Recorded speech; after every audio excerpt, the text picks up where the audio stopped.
dunia yang berbeda. Ibu bapak, hati makin halus, raut muka makin jernih, senyum selalu tulus, tutur kata pun bersih. Hati-hati nih. Kalau bicara ini Pak, Bu, ini bakal ketahuan derajat kita. Sekali Bapak Ibu ngobrol, kalau udah pernah tahu kursusnya, itu terukur derajatnya apa. Karena mulut ini teko mengeluarkan isi teko. Di dalam kopi keluar kopi, di dalam bening keluar bening. Iya kan? Hati-hati nih. Sepulang pertemuan ini harus hati-hati bicara. Karena sekarang kita jadi tahu rumusnya. Makanya Pak, kalau ada pelatihan ke tempat kami, jangan ngirimin karyawan dulu. Ini aja di rootnya dulu. Direksi dulu cepat ke sini. Jangan. Kenapa? Kan karyawan jangan, sebab kalau karyawan udah tahu ilmunya, direkturnya belum ketahuan ya. Misalkan dari mulut aja Pak ketahuan. Kalau orang yang kualitas bagus itu kalau bicara tuh ada strukturnya, ada cirinya. Ide, gagasan, hikmah, solusi, ilmu, zikir. Jadi kalau bicara tuh manfaat, enak. Wah, cilaka, dia tuh Bu ngomongin kita terus tuh Bu. Sudah, tenang. Siapa tahu salah dengar. Benar, ini bukan jamur, asli ngedengar. Ya, mungkin dia waktu ngomong lagi emosi. Enggak emosi, dia begini tuh. Ya mungkin dia sudah robah pikirannya. Belum robah kan barusan ngomongnya juga. Biasa tukang kompor kan harus terbakar gini. Beginilah Bu, gini aja. Kalau omongan dia benar, mudah-mudahan kita ke bawah betul. Tapi kalau omongan dia salah, mudah-mudahan diampuni oleh Allah. Sudahlah, jangan banyak pikiran. Allah yang memberikan rezeki, tidak akan dipengaruhi oleh kebencian orang kepada kita. Wes sabar ya. Naik mobil, ban meletus. Wah, cilaka, ban meletus. Jangan nyebut cilaka. Ban meletus berarti di dompet kita ada rezeki tukang tambal ban. Udah tenang. Ini yang berkualitas tuh kalau bunyi itu efektif. Bapak-bapak, ibu-ibu, kita butuh orang yang faliyakul khairon auliyatmut, yang kalau berkata tuh benar-benar punya nilai. Sudah terlalu banyak Indonesia ini lagi hobi ngomong. Tapi hati-hati kalau orang kualitas utama kalau bicara tuh selalu ide, solusi, gagasan, hikmah, zikir. Ini kualitas yang paling prima. Kalau kualitas yang kedua namanya kualitas biasa, orang yang biasa. Itu kalau bunyi ada cirinya. Cirinya adalah membicarakan peristiwa. Jadi di sana, wah, gila tuh tadi. Itu ketika mobilnya nyerempet ya, wah sibuk. Tapi nggak ada apa-apanya, mobil aja cerita. Dia menemukan ular. Ibu, itu waktu ada ular di kamar tuh. Saya tuh lari keluar teriak-teriak.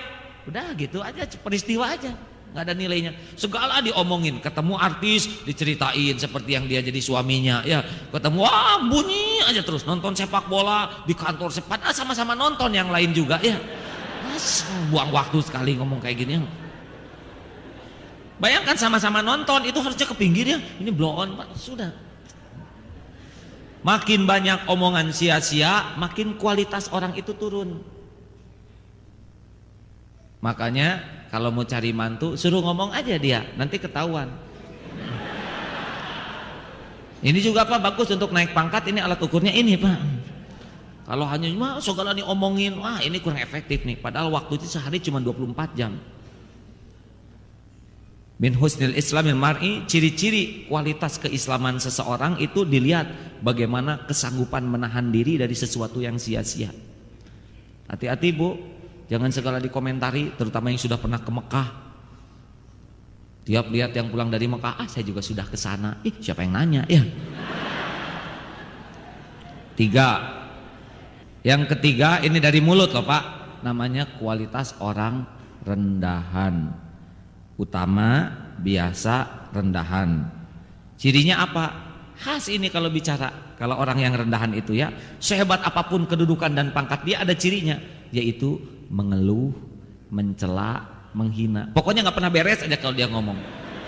Dari mulai bangun itu Pak, aduh ini badan tuh nggak pernah enak nih gitu. Padahal badannya sendiri. Baru juga bangun, Ini pasti banyak masalah nih di kantor gitu. Padahal belum itu bangunnya, udah menderita. Mau keluar macet nih, pasti macet di jalan. Padahal belum naik mobilnya, menderitanya udah duluan. Mau makan juga, ini mah kurang anget gitu. Selalu salah. Saya nggak ada cabenya. Dikasih cabe, kerupuk di mana? Coba kalau ada kerupuk gitu, ya nggak ada aja yang dipikirin tuh. Jadi nggak pernah enak dia makan tuh. Dan dicela terus Pak. Tapi habis, itu masalahnya nggak.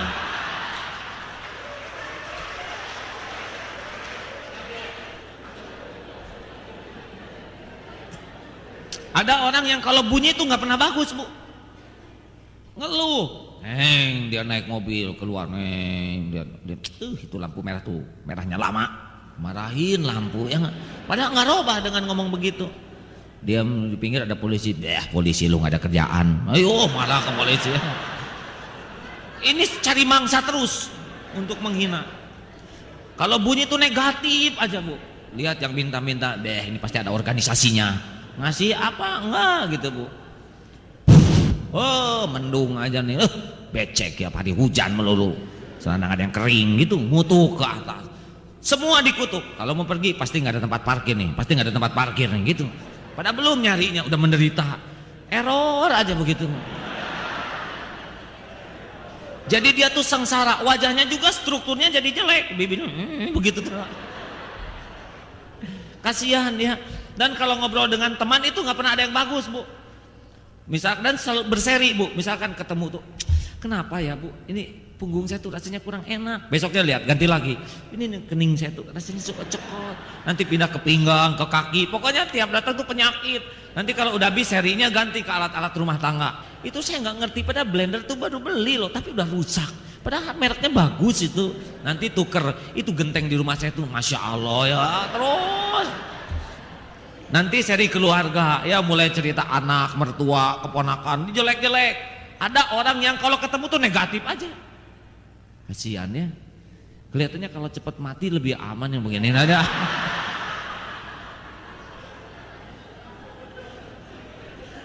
Ini kelas rendahan. Dan ada yang kalau ngomong tuh menilai orang tuh nggak pernah berhasil Pak, nggak pernah bagus. Bagaimana menurut pendapat saudara tentang Pak Zainuddin MZ? Kalau menurut saya sih Pak Zainuddin tuh nggak mungkin 1 juta umat. Paling juga 200.000 gitu, nggak boleh sukses ya nggak. Kalau menurut pendapat saudara tentang Pak Habibie bagaimana? Ya kan sebenarnya saya sih Habibie itu pendek gitu, cari aja pokoknya membuat dia puas itu, nggak boleh ada yang sukses. Kalau menurut saudara tentang A'agim itu bagaimana? Ya kasihan juga lah, dia itu kepalanya retak gitu, disangkanya perban padahal sorban.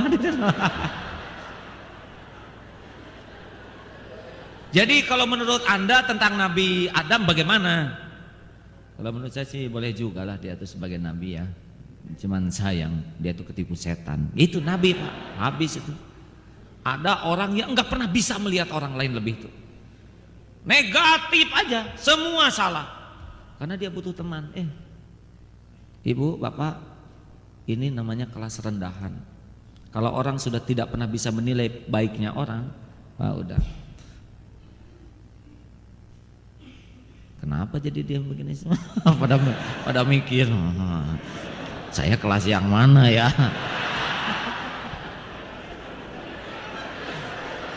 Ini maaf.